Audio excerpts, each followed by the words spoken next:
Welcome back to Heartbeat of the Timbavati. In this episode, the Skorro Boys make a welcomed return by finding the young princess towards the east of the Central Pride Lands. One of the brothers found a liking in the young lioness, but the enticeful female didn't seem ready at the time. Was she looking to pair up with the pride males of the Mayan Bulas? Or was she merely trying to distract them by coming into a false estrus? Not much agnostic behavior coming from this brother. But you can see there he's lifting up his lip, exposing one of his canines there.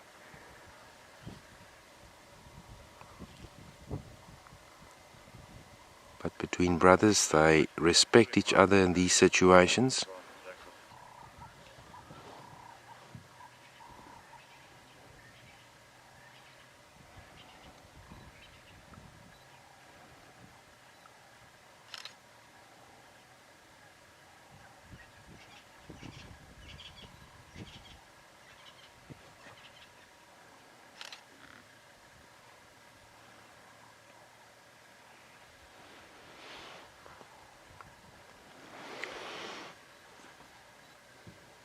So guarding the female, he's keeping an eye on the brother there in the distance, but I don't think there'll be any problems or any brawls happening in this brotherhood. This is not their first rodeo. They've been through this before and they know how to respect each other.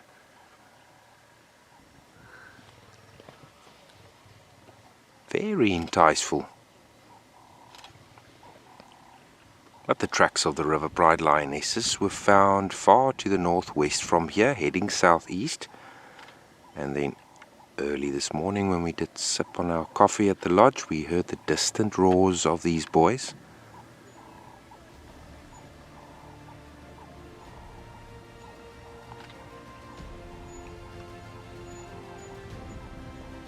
Only time will tell if the Vuyela males or the Skorros would prevail in this ongoing fight for dominance in the central Timbavati.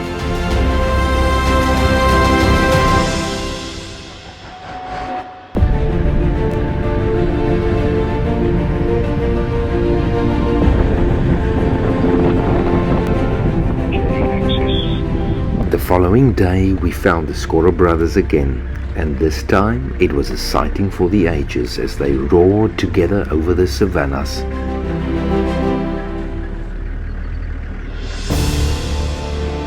Just behind us there's a oblivious wildebeest bull grazing. He hasn't seen this chap. You never know. He's definitely gonna try, but as a male lion with such an incredibly large mane, the chances of hunting successful in an open clearing, as where we are now, is very slim.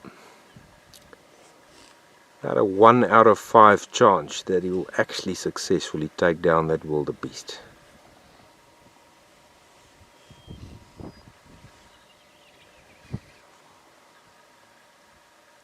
He briefly glanced towards where his brother is sleeping, about 100 meters to his right, our left. But he seems quite content of possibly stalking this wildebeest. Let me just swing back and show you where. So there's the wildebeest, folks. The chances of him actually crossing this open section, stalking successfully here, very slim. So I don't think he'll succeed with this unless he patiently waits until sunset. Darkness sets in, remains patient. An ambush is definitely not impossible.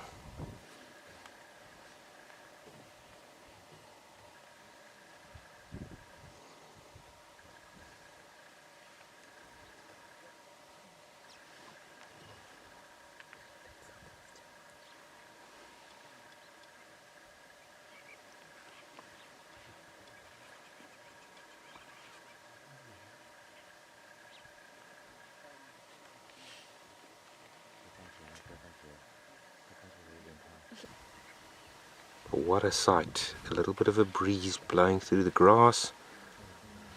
Soft afternoon light as we approach 6 o'clock on an autumn's afternoon in the Timbavati Game Reserve.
Always such a magnificent sight, male lion in long grass watching, gazing into the distance.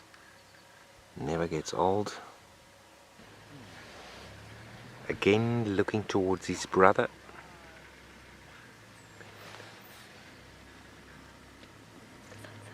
He hoping a bit that the brother might get up and come lay down over here, but because of the ungulate or the wildebeest in the distance, they probably do not want to break their cover for now. Still a fighting chance when it gets dark.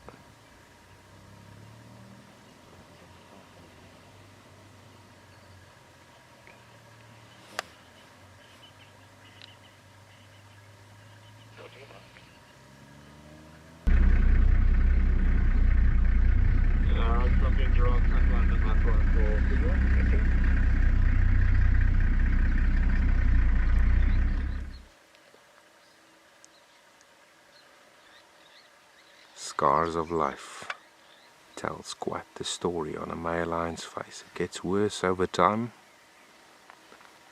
especially if you think of that old Sumatra male and compare the faces. These guys are definitely looking much better with regards to the amount of lacerations on the face.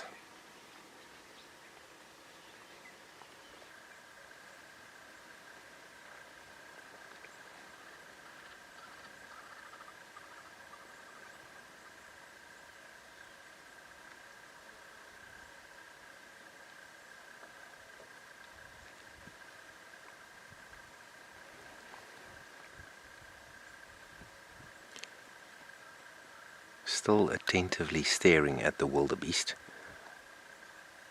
waiting for opportunity to probably close the distance.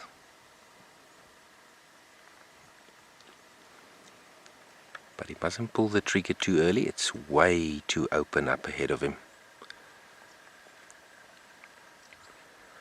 Those are perfect examples of the white lines underneath the eyes.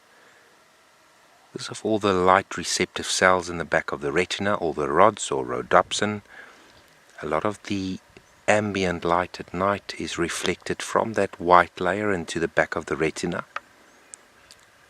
Something that's very common in your nocturnal animals around the world, but especially the cats that roar, part of the Panthera lineage.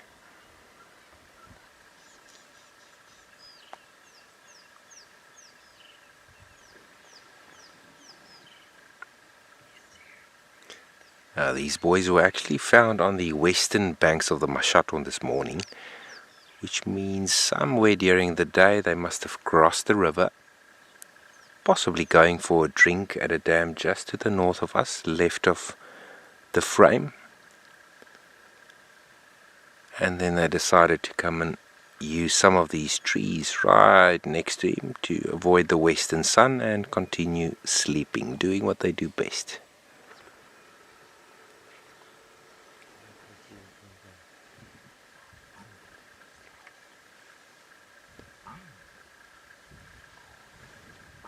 Gnu! Gnu! The brindled gnu, that was the original name of a blue wildebeest, because of that wonderful sound.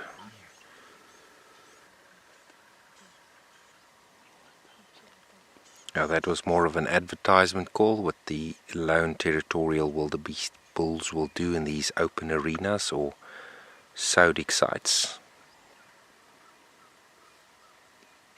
If he did spot one of these lions, that's more of a snort. It did sound like the brother was contact calling, possibly starting to stretch that voice box. Man, it will be epic at this kind of range for this boy to roar for us. So let's stay optimistic. Enjoy.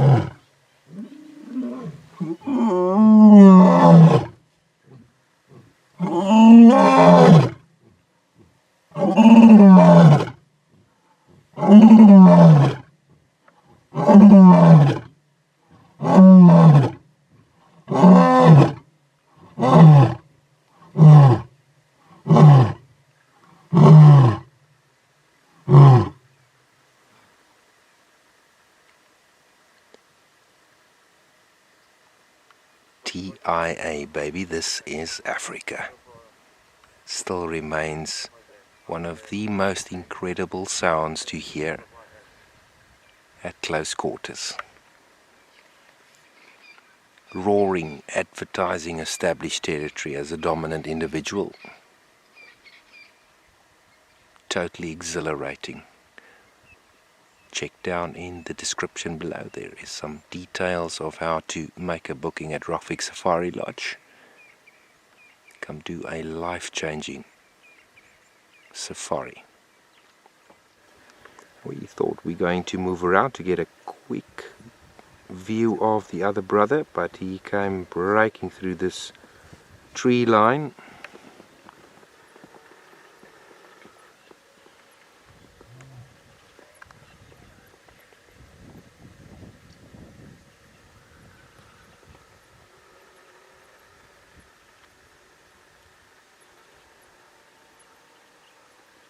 Well, now they definitely exposed. No chance of hunting that wildebeest.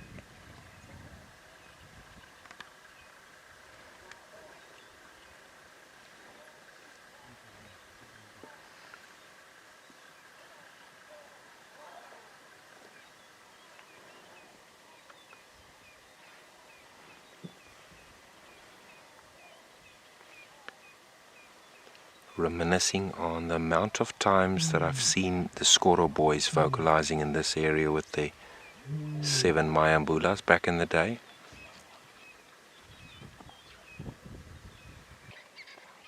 Now we may be in for another beautiful roar, so stand by, don't go anywhere.